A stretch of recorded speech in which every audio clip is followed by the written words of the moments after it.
Seguimos, versículos 24 al 27. Hubo también entre ellos una disputa sobre quién de ellos sería el mayor. Pero él les dijo, los reyes de las naciones se enseñorean de ellas, y los que sobre ellas tienen autoridad son llamados bienhechores. Mas no así vosotros, sino sea el mayor entre vosotros como el más joven, y el que dirige como el que sirve. Porque, ¿cuál es mayor, el que se sienta a la mesa o el que sirve? ¿No es el que se sienta a la mesa? Mas yo estoy entre vosotros como el que sirve. Fijémonos en qué situación, digámoslo así, moral, en aquel momento estaban los apóstoles. O sea, se está hablando de ese momento solemne, de una extrema manifestación de esa sensibilidad, de ese amor de Jesús hacia ellos, de esa darse, habiendo amado lo suyo, los amó hasta el extremo. ¿Y cuál es la actitud de los apóstoles? Pues empezar a discutir entre ellos quién será el más importante de todos nosotros. Es muy posible que este hecho ocurriera al comienzo de la cena, quizás discutiéndose en qué lugar se sentaba cada uno de ellos. Porque claro, había un lugar según que era más importante, pues... Y posiblemente, a raíz de esta discusión entre ellos, fuera que Jesús hace aquel gesto de lavarles los pies. Se piensa que este hecho, como digo, ocurrió al comienzo de la cena, y Jesús empieza dándoles la gran lección de cuál es la actitud de que debe tener el que cree en Jesús, y más el que quiere ser su discípulo, un sacerdote, su ministro. Entonces, cuando Jesús lava los pies, y tenemos a Jesús lavando los pies a Judas y lavando los pies a Pedro. Pedro no se siente digno de que Jesús le lave los pies, pero cuando Jesús le dice, si no te lavo los pies, no tienes parte conmigo, Pedro, que era un hombre realmente brutote, pero muy humilde y que amaba mucho al Señor, le dice, pues entonces la cabeza y los pies y todo lo que quieras. Es decir, esa actitud, Jesús, por lo tanto, no le dice simplemente tenéis que ser humildes, tenéis que preferiros los unos a los otros, daros no. Es con su ejemplo, es con su vida. Cómo les dice cuál es la actitud que debe tener el que sigue a Jesús. Por lo tanto, ¿quién es el más importante entre el grupo? En aquel grupo, ciertamente, el más importante es Jesús. Pero ¿qué hace Jesús? Se pone al servicio de todos y hace un servicio que normalmente en aquella cultura, en aquella sociedad, era lo propio de los esclavos. Y Jesús, el Señor, hace ese servicio de esclavo.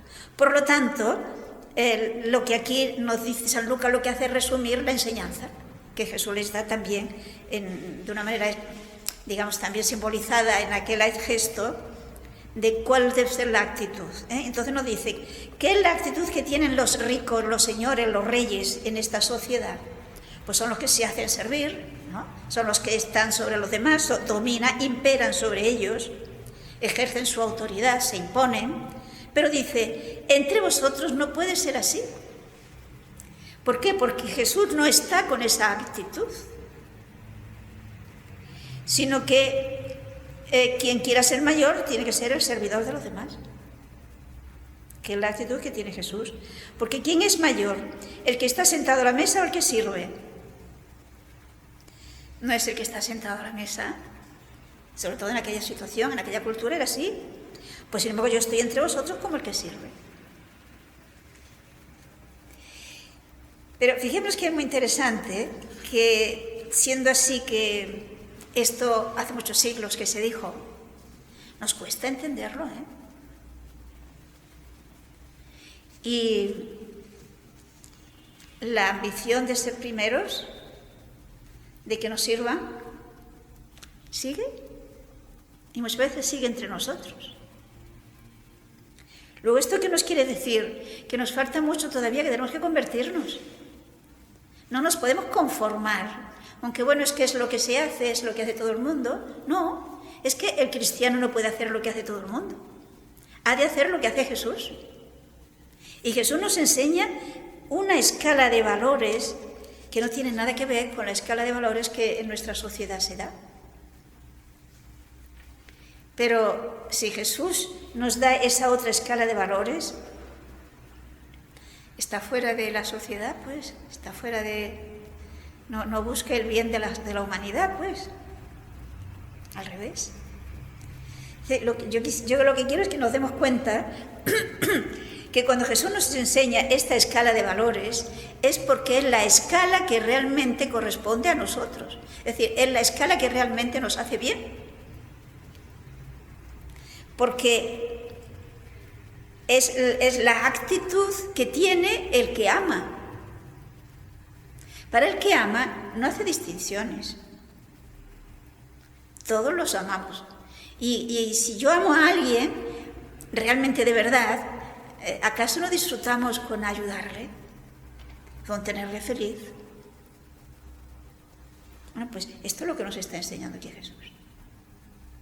Es una actitud de servicio, no de que los demás me sirvan a mí. Hay aquel texto que después dirá San Pablo, ¿qué tienes que no hayas recibido? Y si lo que tienes lo has recibido, ¿a qué te glorías? Como si no lo hubieras recibido, ¿a qué? ¿Por qué te exiges tú estar por encima de los demás? Si todos lo que tenemos lo hemos recibido y no es nuestro. Lo nuestro propio y de nadie más, ¿qué es? El pecado. Eso sí que es nuestro. ¿Y eso nos da honor? Más bien no. Y otra cosa que es nuestro, ¿qué es? La nada. La nada es nuestra. Y además la inclinación al mal. Eso sí que es nuestro. Todo lo demás son dones de Dios, que nosotros hemos aceptado, algunos de ellos, otros nos hemos encontrado, porque nos lo ha dado Dios sin preguntarnos. Pero son dones. ¿Por qué nos vamos a preferir a los demás? Pero eso que es de sentido común, si reflexionamos un poco, repugna a nuestro egoísmo que llevamos dentro como consecuencia del pecado original. Y por lo tanto, hemos de trabajar conscientemente para luchar contra ese defecto que en el fondo nos hace daño a nosotros y por supuesto también a la sociedad. Y continuemos. Versículos 28 al 30. Pero vosotros sois los que habéis permanecido conmigo en mis pruebas. Yo pues os asigno un reino, como mi Padre me lo asignó a mí, para que comáis y bebáis a mi mesa en mi reino, y os sentéis en tronos juzgando a las 12 tribus de Israel. O sea, aquí, después de que los apóstoles tienen esas actitudes de rencillas, de rivalidades, fijémonos en la generosidad gratuita de Jesús. No se para en lo negativo, va a lo positivo. Vosotros sois los que habéis permanecido conmigo en mis pruebas. Es decir, a pesar de vuestra miseria, a pesar de vuestras limitaciones, sois los que habéis permanecido fieles. Y esto les da, digamos, debido a esa fidelidad a Jesús, Jesús les ofrece, les dice que participarán de su gloria en el cielo. Es decir, recordemos lo que Jesús dice al buen ladrón. ¿Qué es lo que pide el ladrón? Acuérdate de mí cuando estés en tu reino. Y Jesús no le dice, sí, me acordaré. No. Hoy estarás conmigo en el paraíso. Pues eso es lo que les promete aquí a los apóstoles. Estarán con Él en el reino del Padre. Porque es ese reino que el Padre ha dispuesto a favor de Jesús y Él lo hace igualmente a favor de los apóstoles. Para que comáis y bebáis en mi mesa, en mi reino, y os sentéis en 12 tribus. Vemos una vez más, el reino de los cielos se compara con un banquete. Pues estarán allí junto con Jesús, estaremos allí junto con Él, en ese banquete. O sea, en esa felicidad plena, en esa fiesta por una eternidad. El ser jueces, el sentarse en tronos para juzgar a las 12 tribus, fijamos que el juez equivalía a decir el rey, el señor, en aquel momento, en aquella cultura, en aquella mentalidad. Por lo tanto, ellos quieren ser los primeros, sí, pero será después. Ahora toca servir. Y juntamente, por cuanto aquí les sigue, igualmente les seguirán allá. Aquí le siguen en la humildad, en el servicio a los demás, y luego participarán junto con Cristo en juzgar al mundo. Hay aquel texto de San Pablo, me parece que es la carta a los Corintios, cuando dice: ¿no sabéis que juzgaremos incluso a los ángeles? ¿Y en qué sentido? Y habla en general a los cristianos. Fijemos que, de hecho, es un juzgar, podríamos decir, como enfrentando uno al otro. A ver, si alguien ha hecho una pintura que ha imitado a un gran pintor, ¿verdad? Para ver si esa pintura está bien, la comparamos. Por lo tanto, están juzgando la pintura que se ha copiado, ¿no? El modelo, enfrentado a la copia, juzga. Entonces, si nosotros hemos imitado a Jesús, serán ejemplos que se servirá para ver los que no han imitado a Jesús. No sé si nos vemos, ¿no? En este sentido, los santos nos juzgarán incluso a los ángeles. Se retrata de los ángeles caídos.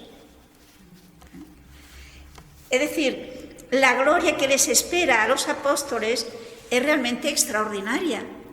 Pero para ello, ahora tienen que imitar a Jesús sirviendo a los demás. Es decir, amando hasta la plenitud, hasta la entrega total, como Jesús. Es necesario ser testigos de Jesús. Fijémonos que esto es lo que significa la palabra mártir. El mártir es el testigo.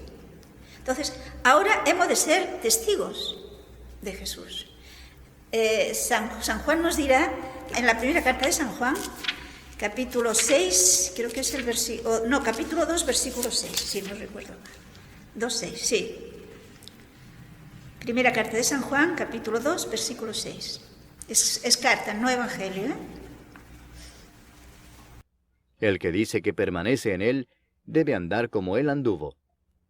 O sea, el que diga que permanece en él, es decir, que es cristiano, que está en Cristo, no olvidemos que nosotros, mediante el bautismo, hemos quedado injertados en Cristo, vivimos en Cristo.